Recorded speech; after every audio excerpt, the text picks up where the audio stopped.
राधे राधे। हरे कृष्णा। आप सभी का अपने चैनल हरे कृष्णा में स्वागत है। आप सभी पर श्री हरि विष्णु भगवान की कृपा सदैव बनी रहे। माघ मास के कृष्ण पक्ष की एकादशी को षटतिला एकादशी के नाम से जाना जाता है। षटतिला एकादशी, जैसे कि नाम से ही पता चलता है कि षटतिला 6 प्रकार से प्रयोग करने की वजह से इस एकादशी को षटतिला एकादशी कहा गया है। शास्त्रों के अनुसार इस दिन भगवान विष्णु का पूजन तिल से करने से नरक की प्राप्ति नहीं होती है और स्वर्ण दान करने के बराबर पुण्य फल प्राप्त होता है।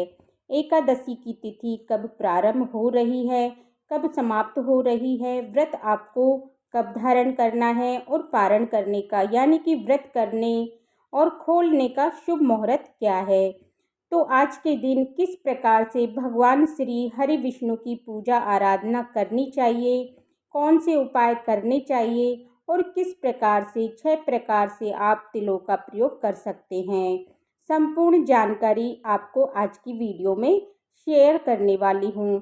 तो वीडियो बहुत ही महत्वपूर्ण है, तो वीडियो अगर अच्छी लगे तो लाइक शेयर ज़रूर कीजिएगा, क्योंकि आपके लाइक्स, आपके कमेंट्स मेरे लिए बहुत महत्वपूर्ण होते हैं। यही एकमात्र जरिया है जिनसे मुझे पता चलता है कि आपको मेरी वीडियोज़ अच्छी लगती हैं और आपके लिए ये वीडियो उपयोगी है। और अगर आपके ये वीडियो अच्छी लगे तो लाइक ज़रूर कीजिएगा।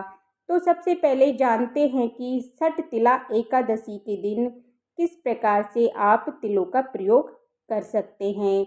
देखिए, 6 प्रकार से तिलों का प्रयोग आज के दिन किया जाता है। पहला होता है स्नान करना, तिल का उपटन लगाना और तिल से हवन करना, तिल से ही तर्पण करना और तिल का ही भोजन करना और तिलों का ही दान करना। इससे स्वर्ण की प्राप्ति होती है, ऐसा शास्त्रों में वर्णित है। जीवन में प्रगति और उन्नति के लिए इस स्नान के जल में थोड़ा सा गंगा जल मिलाना चाहिए और कुछ तिल के दाने मिलाने चाहिए। देखिए, बहुत से भक्त प्रश्न आते हैं कि कौन से तिल, तो देखिए स्नान के लिए काले तिल का प्रयोग किया जाता है। ऐसा बहुत ही काले तिल अगर हम जल में डालकर स्नान करते हैं तो पापों से मुक्ति मिल जाती है, रोगों से मुक्ति मिल जाती है। किसी भी प्रकार की नकारात्मक ऊर्जाएं, चाहे विचारों में हो या शरीर में हो या किसी के किए कराए का भी हो, तो भी समाप्त हो जाता है। काले तिल जल में डालकर स्नान करने से और आत्मा तक तृप्त हो जाती है। काले तिल अगर हम जल में डालकर स्नान करते हैं तो वैसे ही अगर आपके पास काले तिल ना हो तो सफ़ेद तिल का भी उपयोग कर सकते हैं। विशेषकर आज तिल चाहिए, चाहे आप काले रखें या फिर सफ़ेद रखें, तो सबसे पहले तो तिल ही जल में डालकर स्नान करना चाहिए। इसके बाद साफ स्वच्छ वस्त्र धारण करके भगवान सूर्यदेव को जल अर्पण करना चाहिए। तो जल में भी थोड़े से काले तिल डालकर और फिर भगवान सूर्यदेव को जल देना चाहिए। इससे पितरों की आत्माएं तृप्त हो जाती हैं। पितरों की तृप्ति मिलती है तो हमारे जीवन की बहुत सारी परेशानियां स्वतः ही समाप्त हो जाती हैं। और इसके अलावा तिल का उपटन लगाना चाहिए, तो आप चाहे तो थोड़ा सा तिल पीसकर और उसका पाउडर बनाकर उसी तिल को शरीर में मलकर फिर स्नान करना चाहिए। इससे शरीर का सौंदर्य बढ़ता है, शरीर प्रॉब्लम इससे दूर हो जाती है। किसी भी प्रकार का त्वचा रोग अगर आपको हो तो तिल का उपटन लगाने से समाप्त हो जाता है। षटतिला एकादशी के दिन तो अगर संभव हो तो तिल का उपटन लगा सकते हैं। अगर नहीं लगा पाते हैं तो आप सिर्फ स्नान के जल में भी तिल डालकर स्नान कर सकते हैं।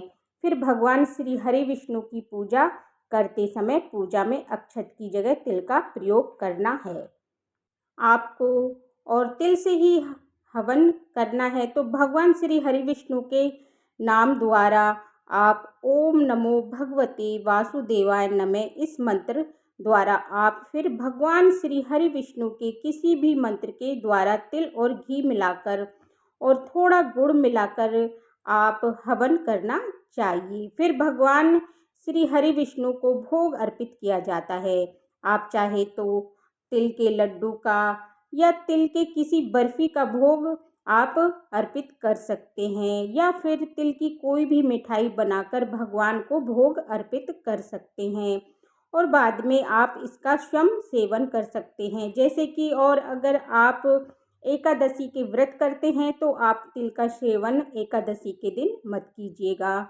द्वादशी के दिन पारण करते समय भगवान का जो भोग है वही आप पारण से पहले तिल खा लीजिए, उसके बाद से आप भोजन कर सकते हैं। शुद्ध और सात्विक तो ये तिल का सेवन हो गया। अब तिल का दान भी करना अति आवश्यक होता है। तो आज के दिन जो भी आप दान करेंगे द्वादशी को, तो दान की सामग्री के साथ ही तिल या फिर तिल से बनी हुई मिठाइयों का भी दान करना चाहिए। तो एकादशी तिथि का प्रारंभ हो रहा है 24 जनवरी शाम को 7:25 पर और एकादशी की तिथि समाप्त हो रही है 25 जनवरी की रात्रि 8:31 पर। तो सूर्य उदयकालीन एकादशी की तिथि हम प्रारंभ हो रही है 25 जनवरी 2025 को। इसलिए साल 2025 में सटतिला एकादशी का व्रत हम धारण कर रहे हैं। 25 जनवरी को दिन होगा शनिवार का। सटतिला एकादशी के दिन सूर्य उदय काल का समय होगा सुबह 7:13 पर और सूर्यास्त का समय होगा शाम को 6:05 पर। राहु काल नोट कर लीजिएगा। इस समय में कोई भी शुभ कार्य नहीं करना चाहिए। तो राहु काल का समय है सुबह 9:56 से सुबह 11:17 तक। अब कुछ विशेष शुभ मुहूर्त हैं आज के, जैसे कि अभिजीत मुहूर्त दोपहर में 12:17 से दोपहर में 1 बजे तक रहेगा। अभिजीत मुहूर्त में आप कोई भी शुभ कार्य कर सकते हैं। अच्छा, ब्रह्म मुहूर्त में स्नान किया जाता है एकादशी के दिन। तो ब्रह्म मुहूर्त का समय रहेगा सुबह 5:36 से सुबह 6:24 तक। एकादशी व्रत का पारण हमेशा द्वादशी तिथि में किया जाता है। तो द्वादशी तिथि प्रारंभ हो रही है 25 जनवरी की रात्रि में 8:32 पर और समाप्ति 26 जनवरी को रात्रि में 8:55 तक। तो एकादशी व्रत के पारण का शुभ मुहूर्त है 26 जनवरी 2025 को, यानी कि रविवार के दिन सुबह 7:21 से सुबह 9:34 तक। इस समय में आपको अपना व्रत खोलना है, व्रत का पारण करना है। और हाँ, एकादशी व्रत में पारण का शुभ मुहूर्त बहुत विशेष व महत्व रखता है, क्योंकि अगर हम शुभ मुहूर्त में अपना व्रत नहीं खोलते हैं तो हमारे किए गए व्रत का संपूर्ण फल हमें नहीं मिलता है। तो पारण के शुभ मुहूर्त का ध्यान आपको जरूर रखना है। उम्मीद करती हूँ कि ये जानकारी आपके लिए उपयोगी होगी। इसके अलावा व्रत की कथा पूजा विधि आपको एकादशी तिथि है उससे पहले मिल जाएगी। तो चैनल से जुड़े रहिए ताकि सारी जानकारी आपको सही समय पर प्राप्त होती रहे और मिलती रहे। मैं आपसे फिर मिलती हूँ अगले वीडियो में। तब तक के लिए राधे राधे, जय श्री कृष्णा।